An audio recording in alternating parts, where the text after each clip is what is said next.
के दोहे सदियों से हैं जग को मोहे। जो बात कबीर को नहीं लगी सही, उन्होंने अपने दोहे में कही। यूं तो कबीर कपड़ा थे बुनते, उनके दोहे आज भी हैं हम सब सुनते। हिंदू और मुसलमान नहीं था कबीर का कोई धर्म, अंधविश्वास के खिलाफ जागरूकता फैलाना यही था उनका कर्म। नमस्कार, मैं हूं मनोज्ञा लोईवाल और एबीपी न्यूज की चुनाव यात्रा लेकर हम पहुंच गए हैं संत कबीर नगर। संत कबीर की व्याख्या करना शब्दों में हमारे लिए लगभग असंभव है, लेकिन ये जरूर कहा जा सकता है, ऐसी वाणी बोलिए मन का आपा खोए, औरन को शीतल करे आपहु शीतल होए। वाणी पर काबू और शब्दों पर इतना ज्ञान सिर्फ कबीर को था, इस तरह से कि धर्म के परे उन्होंने अपनी आवाज उठाई। आज इतनी सदियों बाद भी कबीर का हर दोहा इतना प्रासंगिक लगता है कि यकीन मानिए लगता है उन्होंने आप ही के लिए लिखा हो। लेकिन इन सब के बीच में राजनीति की बात भी होगी और लोगों की बात भी होगी और साथ ही साथ कबीर की भी। चलिए मेरे साथ इस चुनाव यात्रा पर। मन का आपा खोए, औरों को शीतल करे, आपहु शीतल होए कबीरा, आपहु शीतल हो। अलग ही एक डेफिनेशन कह सकते हैं, परिभाषा कह सकते हैं आप कबीर को।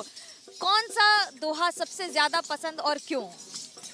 कबीर मन निर्मल भया, जैसे गंगा नीर, पाछे पाछे हरि बिरे, कहत कबीर कबीर कबीरा, कहत कबीर कबीर। क्यों पसंद है? पसंद इसलिए है, सदगुरु कबीर कहते हैं कबीर मन निर्मल भया जैसे निर्मल भया जैसे गंगा नीर। जिस तरह पानी और सागर निर्मल होता है, उसी तरह तुम्हारे मन में कोई प्रकार का मन में विकार नहीं रहेगा। उसी तरह तुम्हारा मन साफ रहेगा तो हरि तुम्हारे पीछे पीछे फिरेंगे, भगवान आपके हरि भी पीछे पीछे रहेंगे। लेकिन आज तो धर्म के नाम पर ही राजनीति हो रही है, कैसे देखते हैं जी? कबीर साहब की जो एक विचारधारा है अपने आप में आध्यात्मिक रूप से है, हम उसको राजनीति के नजरिए से नहीं देख सकते हैं, क्योंकि कबीर साहब हर विचारधाराओं में समाहित हैं। ये मेरी मान्यता है, कबीर साहब की सोच है।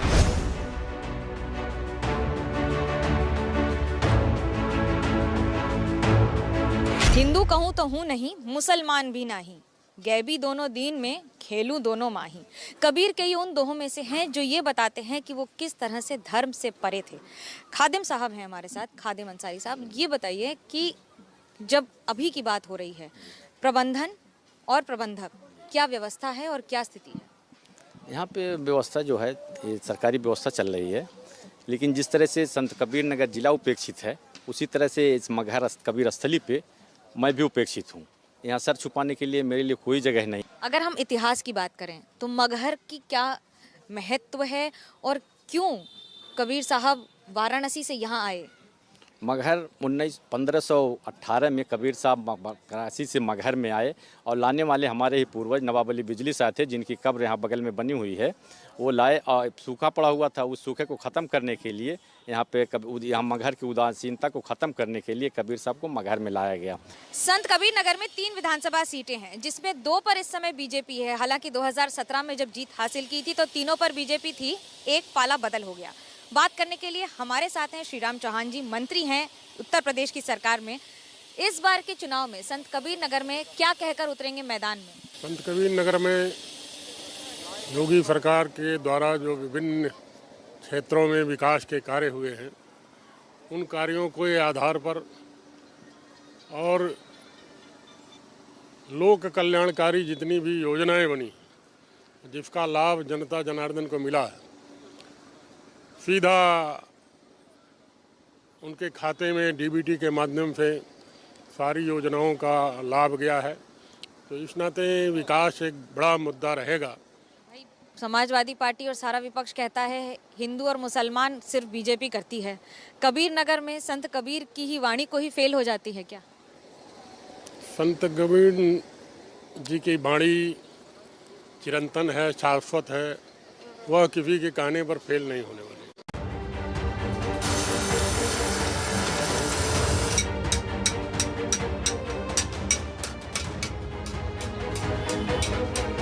संत संत कबीर नगर जिले में एक जनपद एक उत्पाद के तहत पीतल और धातुओं को रखा गया है। ऐसे में धातुओं के बर्तन बहुत ज्यादा बिकते हैं। दरअसल इस इलाके में, गांव के इलाकों में लोग इसे खरीदते हैं सौजन्य के तौर पर देने के लिए या फिर घर में भी धार्मिक कारणों से रखने के लिए। शुभ माना जाता है इसे, शादी ब्याह इन सारे कार्यों में इसका इस्तेमाल किया जाता है और तभी लोग खरीदते भी हैं। लेकिन पिछले कुछ वर्षों में धातु की बिक्री पर, बर्तनों की बिक्री पर बहुत असर पड़ा है। सरकार की ओर से प्रयास भी किया गया है। करीब 1 लाख किलो का पीतल को गलाकर 1 महीने में बर्तन में तब्दील कर दिया जाता है। सरकारी आंकड़े कुछ ऐसा ही कहते हैं, लेकिन जमीनी स्तर पर बातें थोड़ी सी अलग हैं। क्या है स्थिति इस समय आपके उद्योग? सरकार से बहुत सहयोग है मगर जमीन पे कुछ नहीं है। आज जो बर्तन के मजदूर हैं वो गारा माटी काम कर रहे हैं। अगर उन्हें काम मिलता, मजदूरी मिलता या कोई प्रोजेक्ट होता तो उन्हें गारा माटी नहीं देना पड़ता, अन्य जगह जाकर के मजदूरी के लिए भटकना नहीं पड़ता। पहले और अब की स्थिति में क्या अंतर है? पहले से अब की स्थिति में बहुत अंतर है। अब लोग कम इस्तेमाल करते हैं, आय कम है, काम करने वाले लोग कम हो गए। नई पीढ़ी जुड़ना चाहती है आपसे? नई पीढ़ी तो इससे जुड़ना ही नहीं चाहती। अब आगे अलग तो खोज रहा है काम, नई पीढ़ी सर्विस खोजने लगा है। ओडीओपी के तहत सरकार की ओर से क्या क्या मदद मिली है अभी तक? ओडीओपी के तरफ से 10 दिन का हम लोगों का ट्रेनिंग हुआ है, जिसमें टूल किट मिल चुका है और उसमें कुछ भत्ता मिला था। ओडीओपी के तरफ से जो भी सहायता मिला सराहनीय रहा।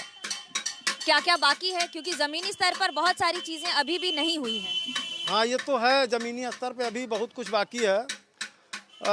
ओडीओपी और भारत सरकार के द्वारा जो ब्रासवेयर क्लस्टर का हमारे वहाँ स्वीकृति मिली है, इससे हमें उम्मीद लग रहा है कि हमारा भविष्य उज्जवल होने वाला है।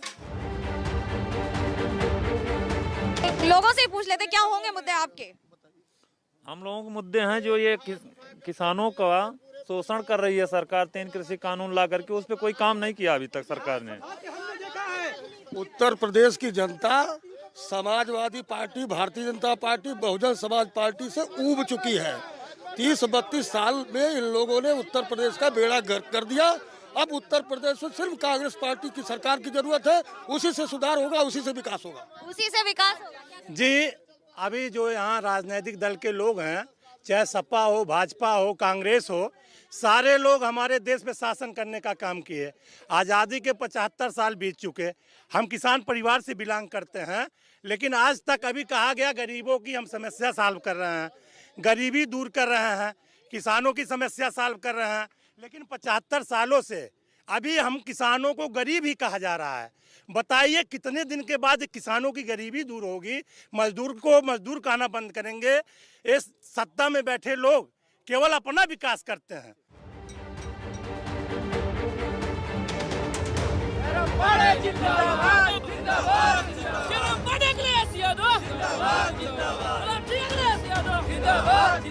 जब कोई भी बड़ी सिनेमा को रिलीज किया जाता है तो हमेशा एक ट्रेलर दिया जाता है। कुछ ऐसा ही ट्रेलर आपको संत कबीर नगर में मिल जाएगा, जिसमें ट्रेलर पर लिखा है आ रहा हूँ। अखिलेश यादव का पोस्टर है, जयराम पांडे नीचे। कार्यकर्ता कह लीजिए, उम्मीदवार कह लीजिए। संत कबीर नगर में इस बार कितना भरोसा है इन पोस्टर्स के साथ? आ रहा हूँ। हमारा ये क्षेत्र बाढ़ प्रभावित क्षेत्र है। 5 साल से बाढ़ आई, फसल डूब गया, उनका 1 पैसा मुआवजा किसानों को नहीं मिला। दूसरी चीज, अब आज हजारों छुट्टा पशुएं पूरी फसल को चर ले रहे हैं। न माननीय विधायक जी को दिखाई दे रहा। कई बार मुझे दरोगा से घेरवाया गया। मैं वहां अगर छुट्टा पशुओं को लदवाने गया तो दरोगा से मुझे घेरवा लिया गया कि मैं उनको लेने जाने पाऊँ। क्या इसलिए क्योंकि आप समाजवादी पार्टी से हैं? क्योंकि हम समाजवादी पार्टी के हैं और मैं लाद के ले जाऊंगा तो मेरी राजनीति हो सकती कुछ बढ़ जाए। तो मुझे पुलिस से घेरवा लिया गया कि आप नहीं ले जा सकते हैं। तो ये छुट्टा पशु इस समय पूरी फसल चल ले रहे हैं। उसको लेकर के हमने अगर भाषण कर दिया कि मैं अमित शाह जी का विरोध करूंगा तो मुझे मेरे घर फोर्स लगा दी गई। मैं घर में से निकलने नहीं पाया जब तक अमित शाह चले रह गए जिले से। दिलचस्प बात होती है राजनीति की, जो काम किया वो हमने पूरा किया, जो रह गया वो अधूरा दूसरे के नाम पर। कैमरा पर्सन सूरज पांडे और पंकज गुप्ता के साथ मनोज्ञा लोईवाल, संत कबीर नगर, एबीपी न्यूज।